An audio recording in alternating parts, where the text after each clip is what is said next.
In this segment, we will explore how two different reading models help us understand dyslexia. So there are differences between dyslexia and other types of reading problems or reading disabilities. Not all types of reading problems are considered to be dyslexia. Some of our students struggle with multiple areas of reading and not only the ones specified for students with dyslexia. The first model we're going to introduce is the simple view of reading. This model was developed in 1986, largely in response to the whole language movement, which focused more on language comprehension. It was developed by Goff and Tunmer, and really it has two major components. Goff and Tunmer proposed that reading comprehension can only occur if we have decoding skills, so we're able to pull the printed word off of the page, as well as language comprehension. We are able to understand the language. And only by having both of these areas are we able to comprehend what we read. If one of these areas is compromised, for example, some of our students can read the words pretty efficiently, but they really struggle with understanding what they are reading. If you read something aloud to them, they might not be able to retell it back. Their oral vocabulary might be very low. So in this instance, they might be able to word call the words from the page, but because they don't understand the language, reading comprehension does not occur. So I often think of word calling students. Sometimes it's our English language learners who have become proficient in word reading skills, but they're still acquiring the English language. And then I also think of students with autism who have some of those really good rote skills, such as decoding, but it's really understanding the language that's impeding their ability to read. When we think about students that have dyslexia, their language comprehension is in check. They have good oral language skills. They use rich vocabulary. They can understand a story if it's read aloud to them. It's really the decoding and the spelling that they're struggling with. They can't pull the words off of the page. And because of this, they are not able to comprehend what they read.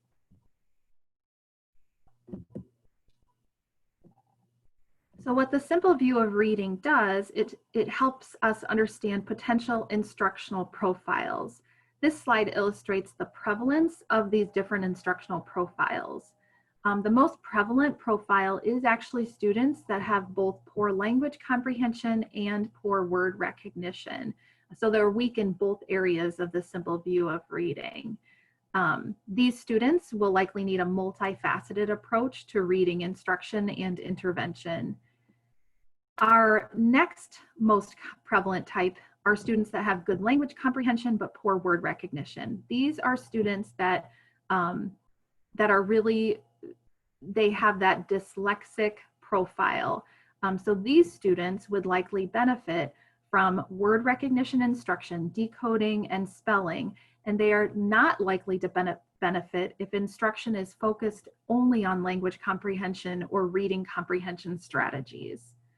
And then our least prevalent profile are students that they have good word recognition, but they have poor language comprehension. So these are students that I talked about before. They might be English learners, they might be students with autism, they might be just students that just have poorer language comprehension, but their word recognition is quite good. What this helps us understand is when we think about struggling readers, how can we target instruction to target what they need based on skills that might be compromised?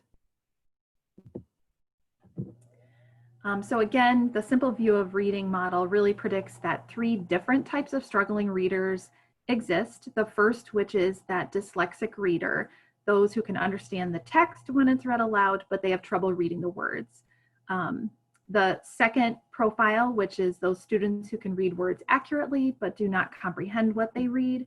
And then those students who have trouble with both or a mixed reading difficulty. The second model we wanted to introduce to you is Scarborough's reading rope.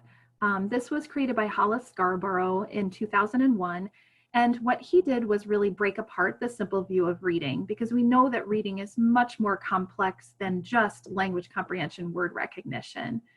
So as you can see on the bottom strands here, word recognition entails adequate phonological awareness, decoding and spelling skills. And if all of those skills are intact and we have frequently been reading the words of such frequency that we can read those words now by sight. That is what we are talking about with word recognition. We know that as adult readers, most of the words that we are reading, we can read by sight. We don't have to spend time decoding, and we are not often accessing phonological awareness. We are primarily using orthographic skills as we read the printed word with automaticity. On the top strands, language comprehension is of course much more complex than just understanding the language. The background knowledge that students bring to a text impacts their ability to comprehend what they read. Vocabulary knowledge, we know that vocabulary impacts about 50 to 60% of the variance in reading comprehension for students. So vocabulary is really crucial to being able to understand what you read. Language structures, such as text structures and syntax, verbal reasoning, such as making inferences, monitoring when you don't understand what you're reading, and then literacy knowledge, really thinking about how might we read poetry differently than we would read a science textbook? How might we read a science textbook differently than we would read a narrative fictional novel? That's kind of that literacy knowledge strand. So when all of these strands are intact, the comprehension becoming increasingly strategic, the word recognition becoming increasingly automatic, what we have is very fluent, skilled reading and understanding of text. If one of those strands is impacted, it impacts the entire rope and can compromise the student's ability to comprehend text. So how this helps us understand students with dyslexia, it is going to be these bottom strands that are primarily compromised for these readers. They have good language comprehension. Some of them have very, very high IQs. It has nothing to do with cognitive ability. It is just pulling those words off of the page. Some of their phonological awareness skills might not be intact. And because of that, because of the impact of those bottom strands of the rope, that impacts their ability to comprehend what they read.